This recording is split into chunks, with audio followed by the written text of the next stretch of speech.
Buen día ingeniera, buen día compañeros. Nosotros somos el grupo número 2 y vamos a hablar sobre los diagramas de clase UML. Como pueden ver, aquí está el índice y se observan todos los temas que vamos a tocar en esta exposición. Por ejemplo, qué es una UML, cuáles son los tipos de diagramas y toda la información relacionada a lo que es un diagrama de clases UML. Primero, ¿qué es UML? UML son las siglas de Unified Modeling Language o lenguaje unificado de modelado. Se trata de un estándar que se ha adoptado a nivel internacional por numerosos organismos y empresas para crear esquemas, diagramas y documentación relativa a los desarrollos de software, que obviamente son programas informáticos. UML es frecuentemente usada por analistas funcionales, que son aquellos que definen qué debe hacer un programa sin entrar a escribir el código, y analistas programadores, aquellos que dado un problema, lo estudian y escriben el código informático para resolverlo en un lenguaje como Java, C#, Python o cualquier otro. ¿Y cuáles son los tipos de diagramas en UML? Bueno, tenemos los diagramas de casos de uso, los diagramas de clases, que son los que vamos a hablar nosotros. También están los diagramas de secuencia, de colaboración, de estados, de actividad, de paquetes y de arquitectura de software. Ahora vamos al tema principal. ¿Qué es un diagrama de clases UML? Bueno, un diagrama de clases es una herramienta para comunicar el diseño de un programa que se creó para orientar objetos y que permite modelar relaciones entre diferentes entidades. Las cosas que existen y que nos rodean se agrupan naturalmente en categorías. Una clase es una categoría o grupo de cosas que tienen atributos, que se le pueden llamar propiedades, y métodos, que se le pueden llamar operaciones. Es popular entre los ingenieros de software para documentar arquitectura de software. Los diagramas de clases son un tipo de diagrama de estructura porque describen lo que debe estar presente en el sistema que se está modelando. Ahora, ¿cuáles son los conceptos importantes en un diagrama de clases UML? Bueno, como lo dice el nombre, está la clase, que es un elemento principal del diagrama y representa, como su nombre indica, una clase dentro del paradigma de la orientación a objetos. También está el atributo, que es un dato importante que contiene valores que describen cada instancia de esa clase. Está el método, que permite especificar cualquier característica de comportamiento de una clase. Y la visibilidad, que define la accesibilidad para ese atributo o método. Ahora, ¿qué componentes de los diagramas de clases tiene un diagrama de clase UML? Básicamente, el diagrama de clases UML se divide en tres partes. La sección superior, que contiene el nombre de la clase. Esta sección siempre es necesaria, ya sea que estés hablando de clasificador o de un objeto. Más adelante voy a hablar por qué es tan importante o cuál es el rol que va a ser tan importante a esa sección superior. Después tenemos a la sección central, que contiene los atributos de la clase. Usa esta sección para describir cualidades de la clase.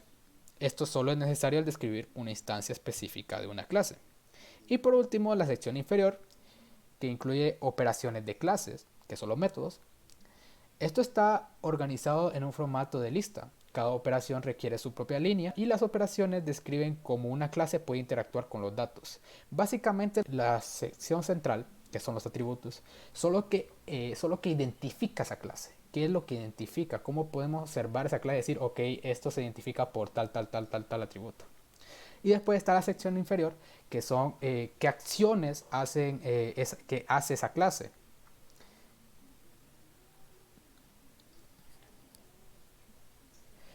Ahora, componentes adicionales del diagrama de clases UML.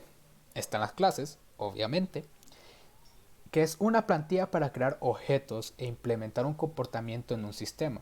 En UML, una clase representa un objeto o un conjunto de objetos que comparte una estructura y un comportamiento común. Se representa con un rectángulo que incluye filas del nombre de la clase, sus atributos y sus operaciones, que también son los métodos o incluso se le pueden llamar acciones. Al dibujar una clase en un diagrama de clases, solo se debe cumplimentar la fila superior. Las otras dos son opcionales y se usan si desea agregar más detalles. Entonces aquí está la importancia de la sección superior que no puede faltar en una clase. Esta básicamente es la que te dice toda la información sobre esa clase en sí. Entonces las demás solamente se utilizan como para relacionarlas, para definir o para identificar las relaciones entre las clases de manera más sencilla. Pero en sí la más importante es la de sección superior. Están las señales, que son símbolos que representan comunicaciones unidireccionales y asincrónicas entre objetos activos. Estas las vamos a ver más adelante. También tenemos los tipos de datos, que son clasificadores que definen valores de datos. Los tipos de datos pueden modelar tantas enumeraciones como tipos primitivos. Un ejemplo sería los enteros, las cadenas de caracteres, los flotantes, los booleanos. Esos son los tipos de datos.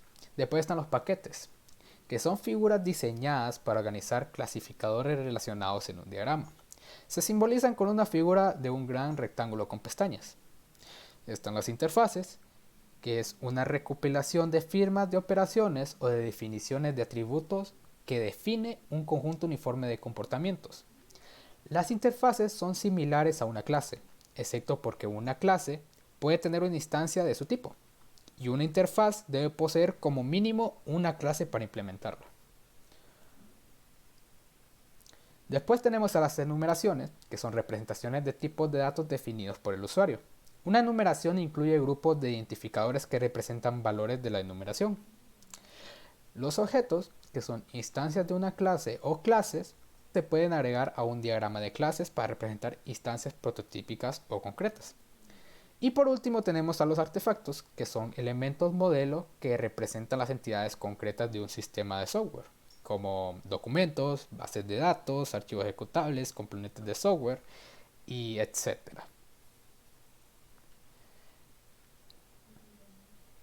Ahora bien, anteriormente hablamos sobre la visibilidad. Bueno, aquí lo vamos a expandir un poco más. Tanto los atributos como las funciones incluyen al principio de su descripción la visibilidad que tendrá. Esta visibilidad se identifica escribiendo un símbolo y podrá ser.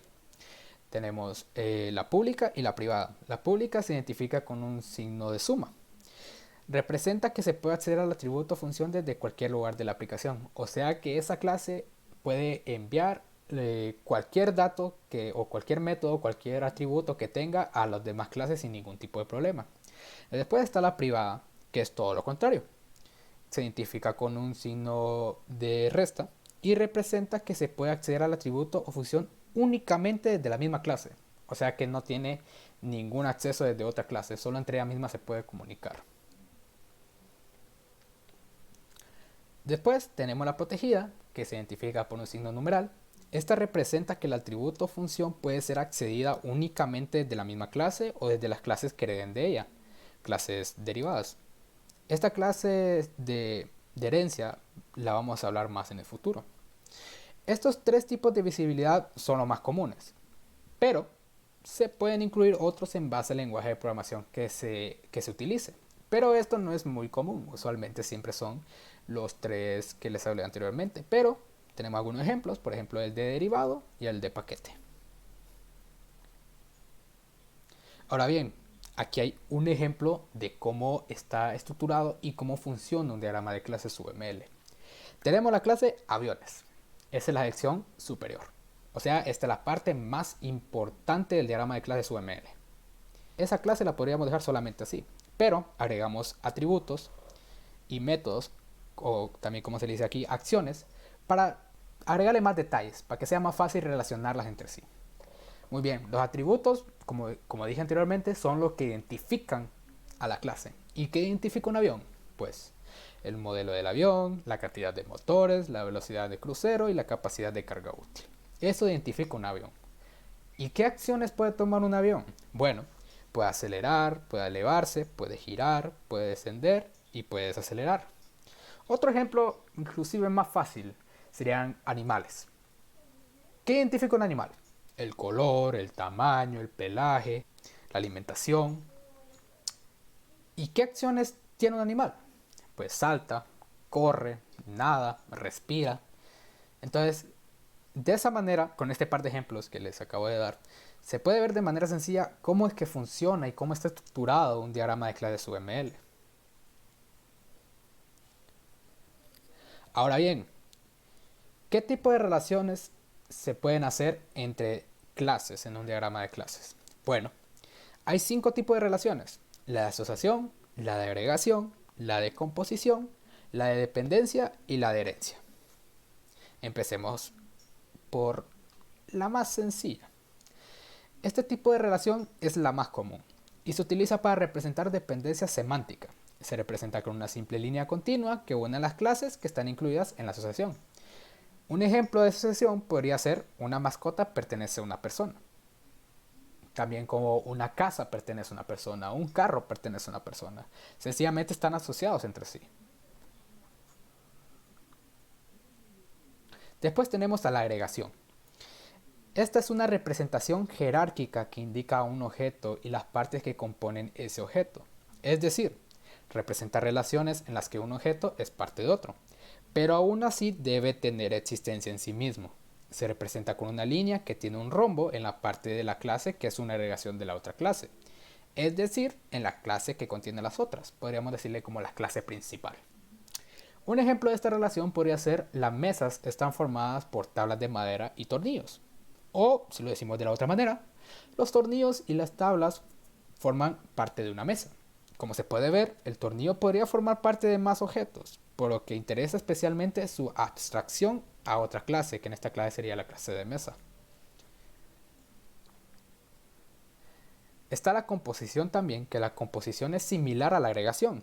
Representa una relación jerárquica entre un objeto y las partes que lo componen, pero de una forma más fuerte. En este caso, los elementos que forman parte no tienen sentido de existencia cuando el primero no existe. Es decir, cuando el elemento que contiene los otros desaparece, deben desaparecer todos, ya que no tiene sentido por sí mismos, sino que dependen del elemento que compone.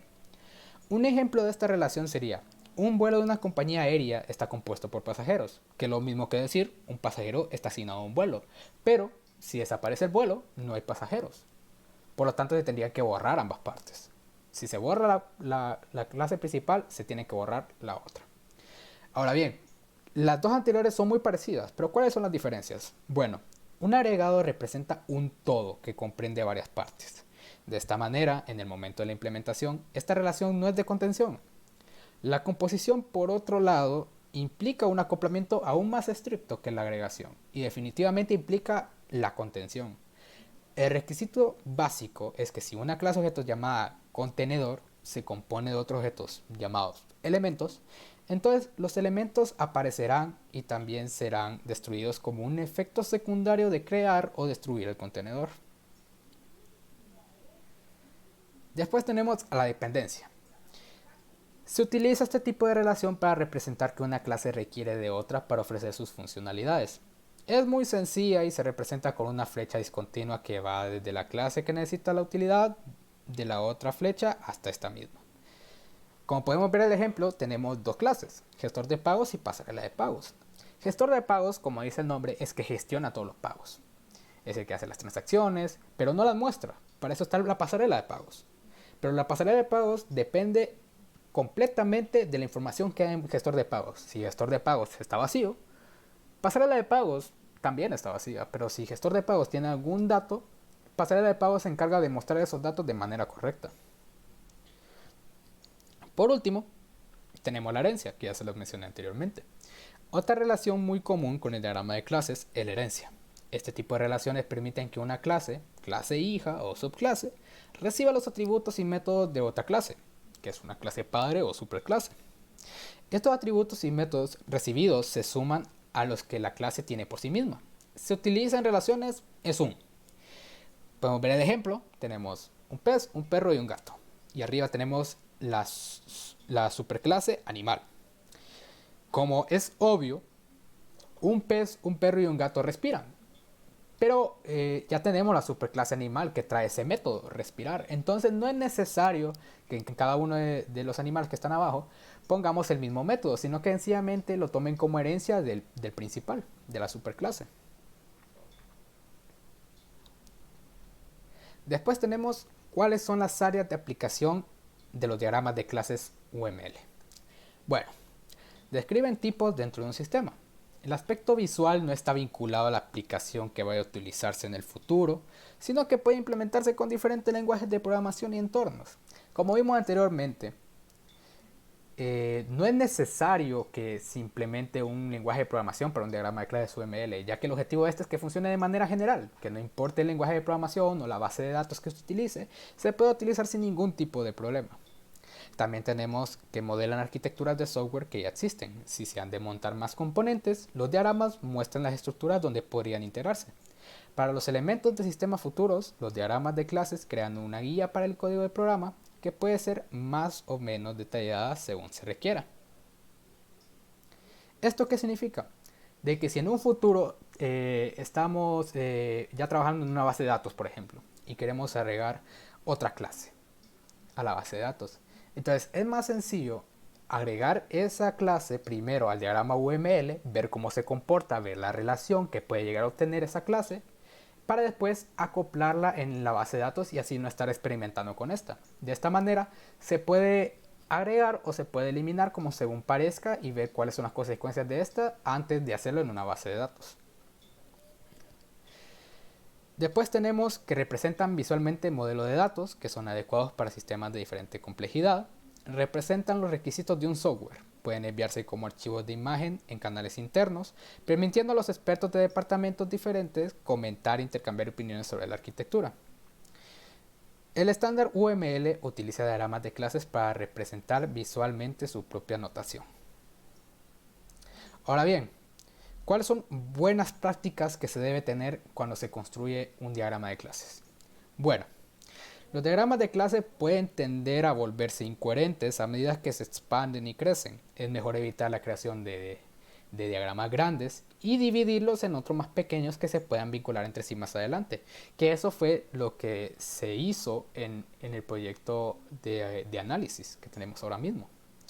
Que en vez de hacer un diagrama de clase gigante que pueda crear confusión o no se puede entender muy bien cuáles son las relaciones entre sí, se dividieron en módulos y se iban creando dependiendo del módulo y después estos se relacionan de manera muy sencilla entre sí. También está usando la notación de clase simple, puedes crear rápidamente una visión general de alto nivel de su sistema. Se puede crear un diagrama detallado por separado según sea necesario, incluso vincularlo al primero para que sea una referencia fácil. Por así decirlo, en vez de crear también un diagrama gigante, donde se miren toda la información de estos, también se pueden crear un diagrama resumido, que por ejemplo solo traiga la parte superior. Y después, si se quiere observar ese diagrama en sí, y cuáles son las relaciones o qué es lo que lo compone, se puede ir a un diagrama más detallado donde se muestren todos estos datos. También tenemos otras dos buenas prácticas. Cuanto más líneas se superpongan en sus diagramas de clases, más abarrotado se vuelve y por tanto más se complica utilizarlo. El lector se confundirá tratando de encontrar el camino. Asegúrate de que no haya dos líneas cruzadas entre sí a no ser de que no haya más remedio. ¿Esto qué significa? Si tenemos un diagrama de clases muy grande o incluso un diagrama de clase pequeño pero con muchas clases en sí, es muy recomendable de que las relaciones se sepan diferenciar entre sí, porque si se llegan a cruzar entre ellas, va a ser muy difícil para el lector decir, ok, esta clase se relaciona con esta clase, pero hay una línea en medio, entonces no es exactamente con qué clase se relaciona.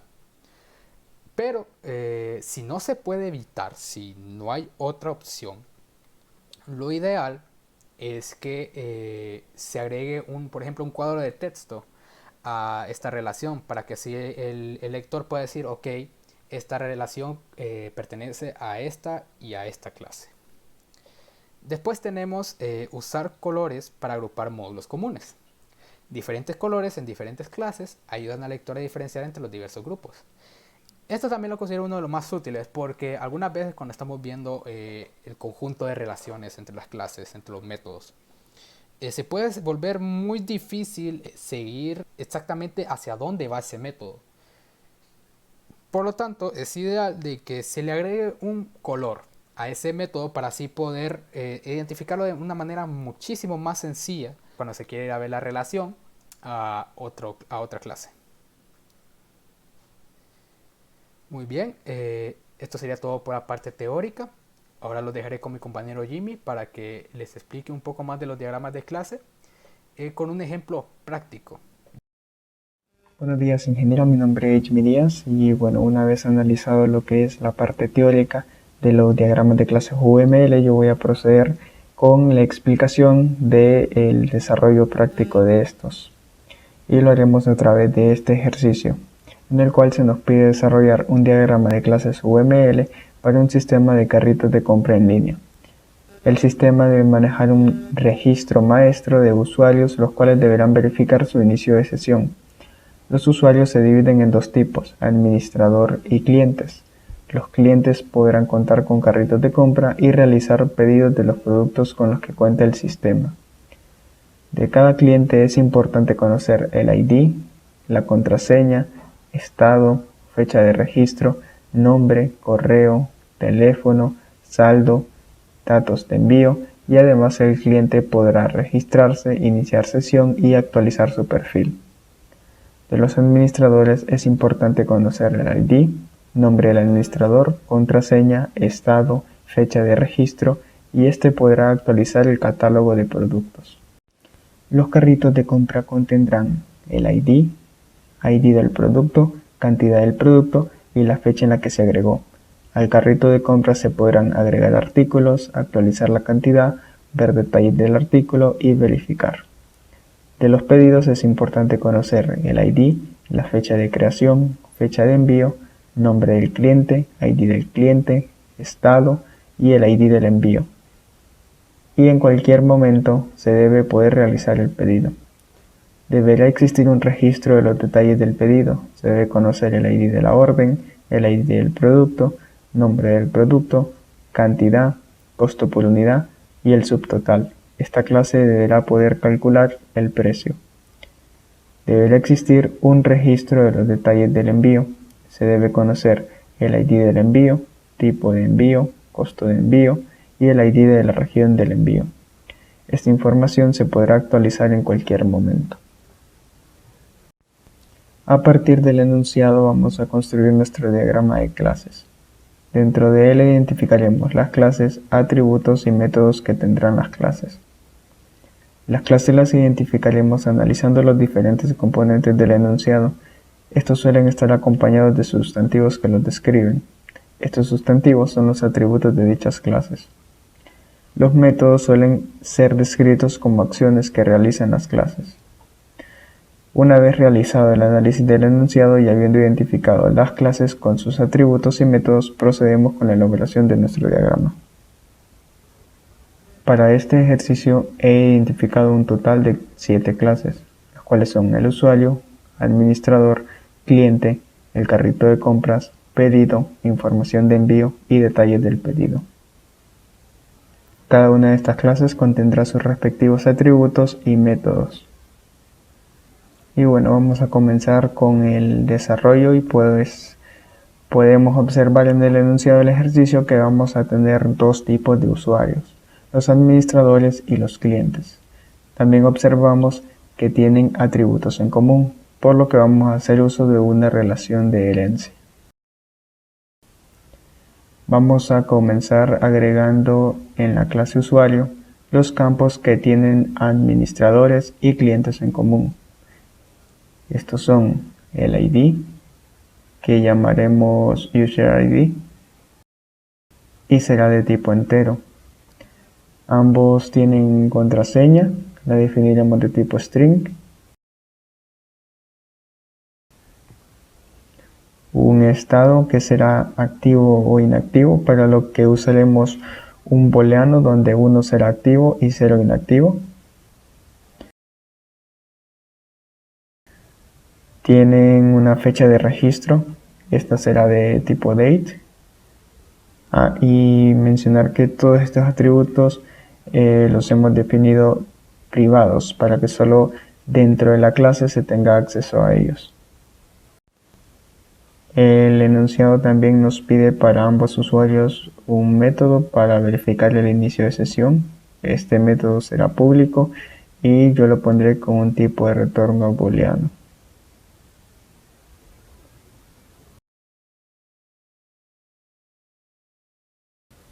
Y así nos quedaría nuestra clase usuario. Ahora vamos a proceder a construir la clase cliente.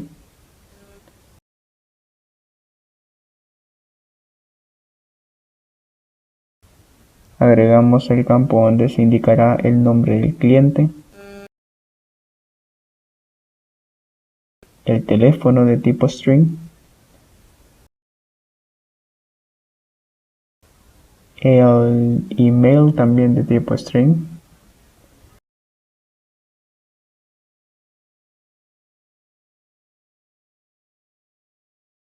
también pondremos la información de la cuenta de crédito, la información de entrega, que sería algún tipo de dirección, lo pondré de tipo string. Y por último el saldo de la cuenta, que lo pondré de tipo float, de tipo flotante.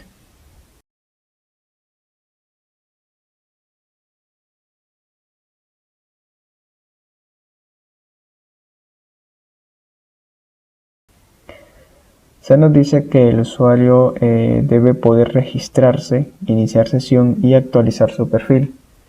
Para ellos crearemos los respectivos métodos aquí abajo. El primero será para registrarse y retornará un booleano indicando si se realizó o no el registro. Luego colocaremos aquí la de login, que también tendrá un tipo de retorno booleano. Y por último, la función para la actualización del perfil.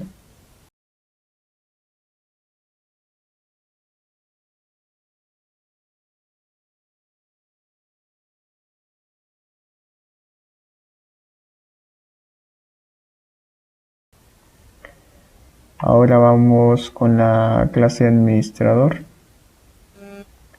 En esta clase se agregarán menos campos, ya que la gran mayoría de los campos requeridos son heredados de la superclase usuario. Aquí solo agregaremos el nombre del administrador y el email.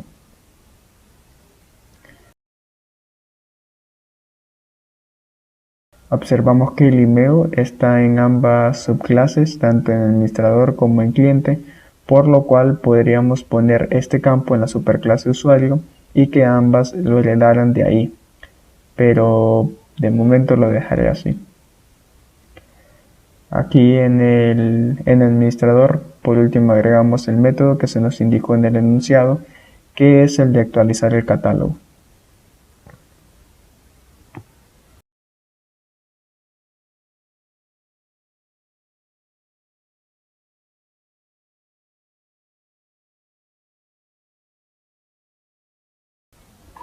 Ya habiendo finalizado de construir las clases de cliente y administrador con sus respectivos atributos y métodos, vamos a indicar la relación de herencia con estas flechas de aquí.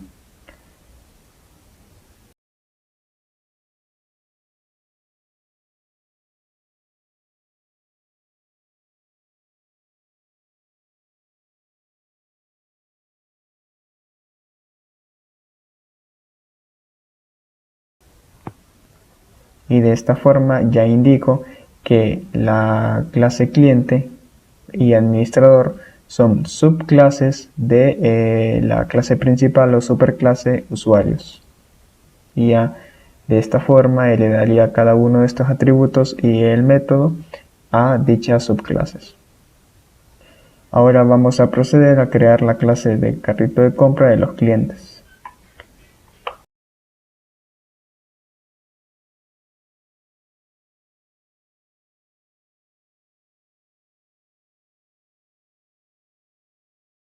Indicamos sus atributos, estos son el ID del producto, la cantidad, la fecha en la que se agregó el artículo y 4 métodos.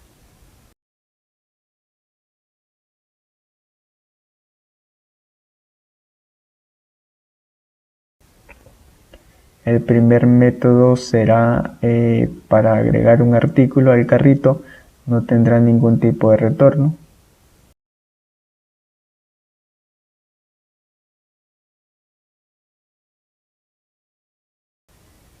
El segundo actualizará la cantidad del artículo en el carrito.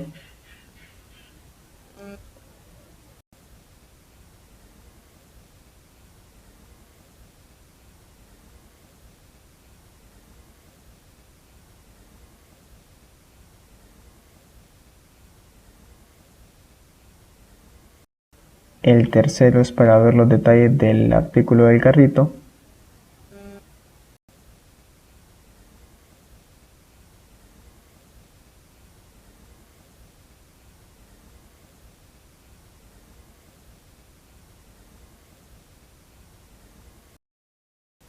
Y el último es para probarlo.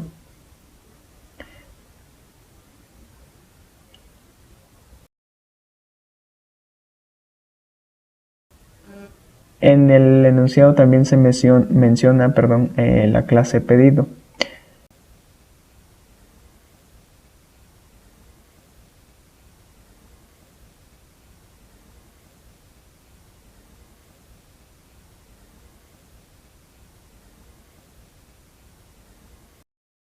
Esta tiene por atributos el ID de la orden,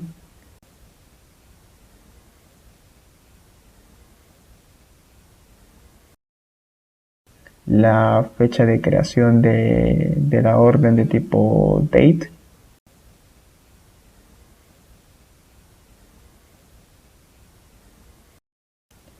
la fecha de entrega, que también será de tipo date,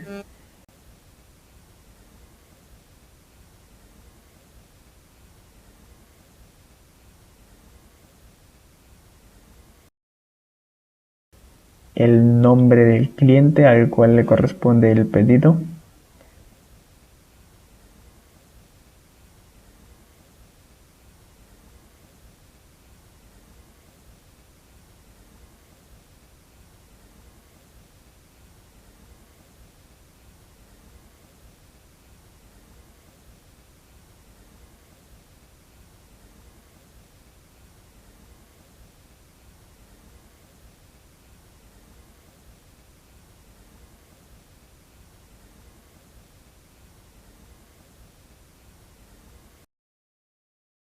el ID del cliente, que es de tipo int o entero, así se definió en la clase usuario,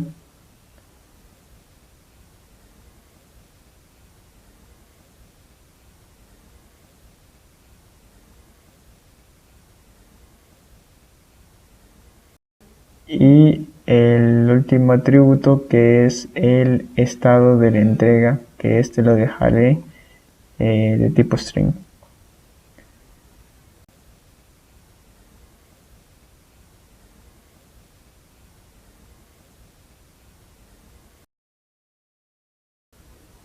En esta clase únicamente se nos pidió el método para realizar el pedido. Lo dejaré con un retorno de tipo booleano igualmente.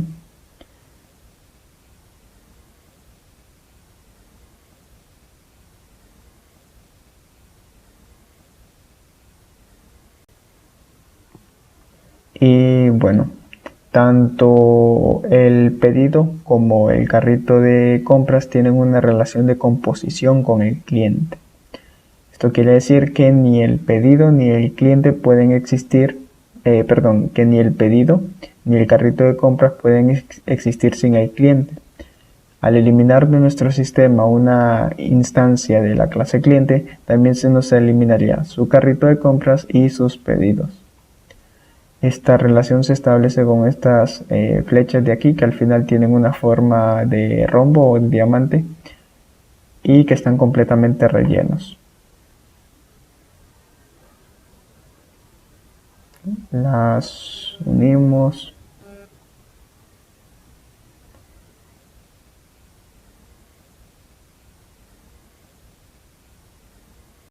Y bueno, de esta forma quedaría la relación.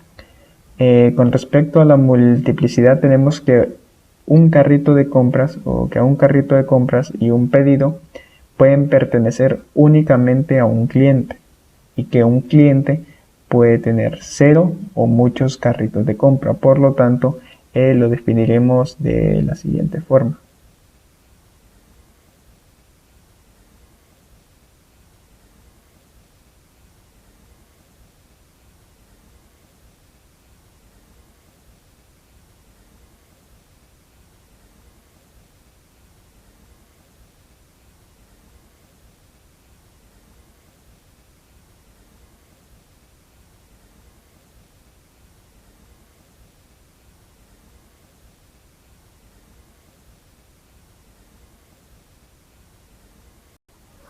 Y de esta forma es como quedaría la multiplicidad o cardinalidad de esta relación. Bueno, ya para finalizar se nos dice que debe existir un registro de los detalles del pedido y del envío. Así que vamos a construir dichas clases.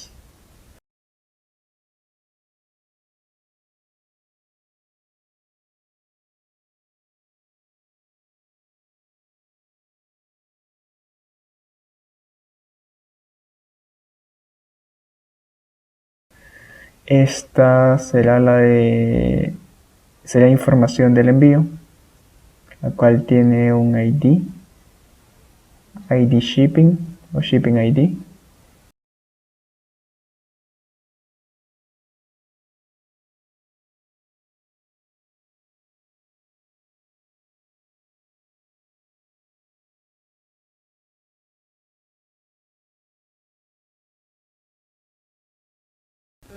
Tiene un tipo de envío, shipping type. Tiene un costo de envío que la definiré de tipo flotante.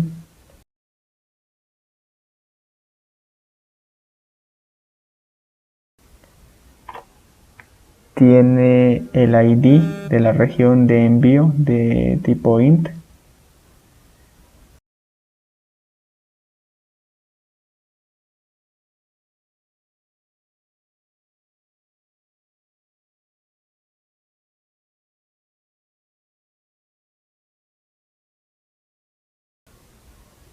Esta clase cuenta con un único método que hará la actualización de la información del envío.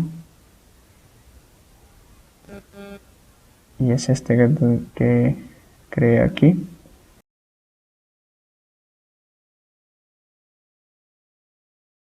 Y bueno, aquí construiremos la clase de detalles pedido. Tiene un ID de la orden, que ya lo tenemos.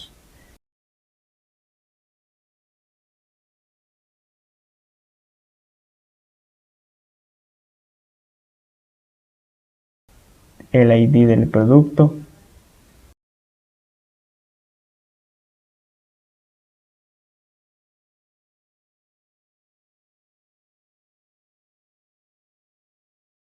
El nombre del producto.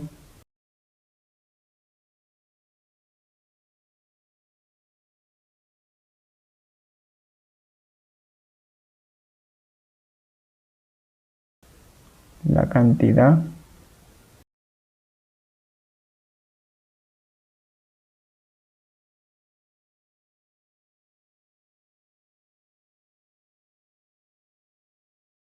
El costo por unidad.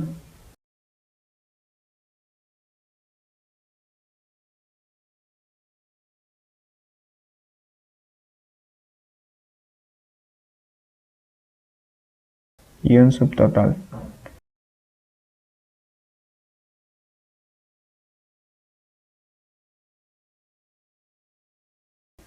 Esta clase contará con un método para calcular el precio.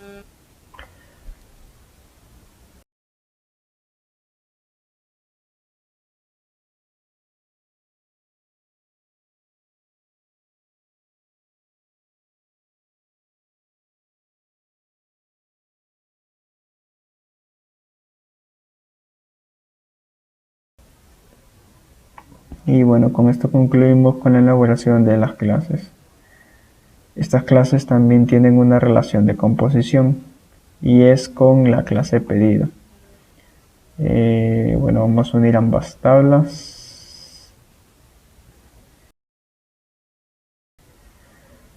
Y para finalizar definiríamos la multiplicidad de 1 a 1 para ambas clases, en ambos casos, ya que cada detalle pedido corresponde únicamente a un pedido y cada pedido únicamente tiene un detalle del pedido. De igual forma, cada pedido únicamente tiene una información del envío y cada información del envío únicamente corresponde a un pedido. Y bueno, cabe mencionar que este ejercicio se podría extender mucho una vez que se hayan afianzado los conceptos y comprendido cómo se elaboran los diagramas de clases UML. Se podrían agregar más clases, por ejemplo, una de productos, una de direcciones, etcétera, y de igual forma con los métodos para dichas clases. Pero bueno, así nos quedaría el ejercicio ya finalizado. Y con esto concluimos el desarrollo del mismo y con el desarrollo de la presentación. Y eso sería pues todo. Muchas gracias por su atención. Espero que les haya gustado la exposición. Eh, Como podrán ver, ahí abajo están todos los integrantes del grupo. Que pasen un muy buen resto de día y que Dios los bendiga.